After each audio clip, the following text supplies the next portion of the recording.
I'm Hayes Raffel, and I'm a PhD student at the Media Lab at MIT. My background is in fine art and in educational toy design and product design, and so some of the work that I've been doing is looking at how concepts from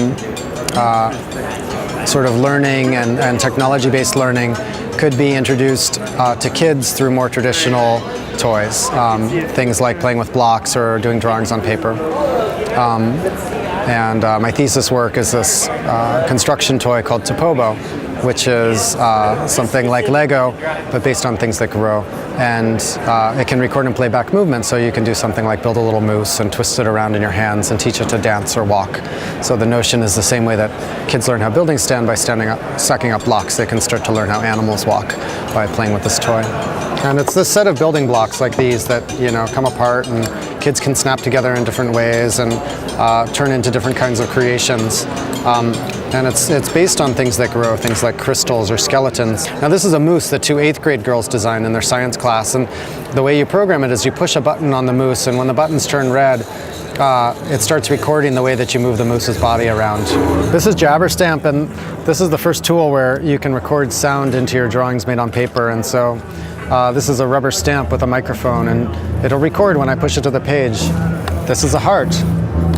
And you can see it left a little star there, and I can use this trumpet and touch that star. This is a heart. And hear what I recorded there. So there was a girl here earlier who recorded a joke. Knock, knock. Who's there? Who? So there's different things in here that Hold it down and people have left today. And so one of the reasons that I've come to the Media Lab is to sort of think about how hands-on learning and hands-on play can be more like just stacking up blocks or playing with dirt or playing with your friends and the kinds of things they grew up with, rather than abandoning all that and just making things that are sensory but not very interesting.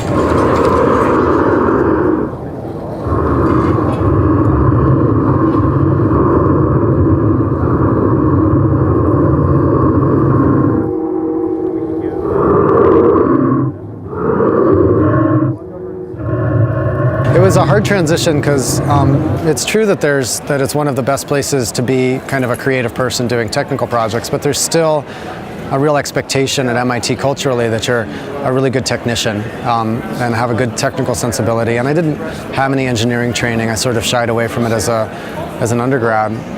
So I started learning electronics on my own, like buying Radio Shack books, like electronics for beginners, like books written for 12-year-olds and stuff, and trying to make my way through them and kind of discovering some of the magic of electronics. So after I visited the lab first time, I spent sort of a year preparing before I applied and kind of playing with electronics and taking classes at City College and UC Extension and things like that, and trying to get a clear idea of what I wanted to do there, because one piece of advice I got is that it's a great place to be if you have a vision for what you want to work on, and a terrible place to be if you don't, because you can just really spin and flounder wondering what to work on because there's so little structure. So after a year of kind of getting ready for that, well, actually, it wasn't so seamless. I was working at the Exploratorium and I almost cut my fingers off. Well, I did cut them off in an industrial accident, and in that recovery period I thought, well, you know, maybe I don't want to keep working in a machine shop every day.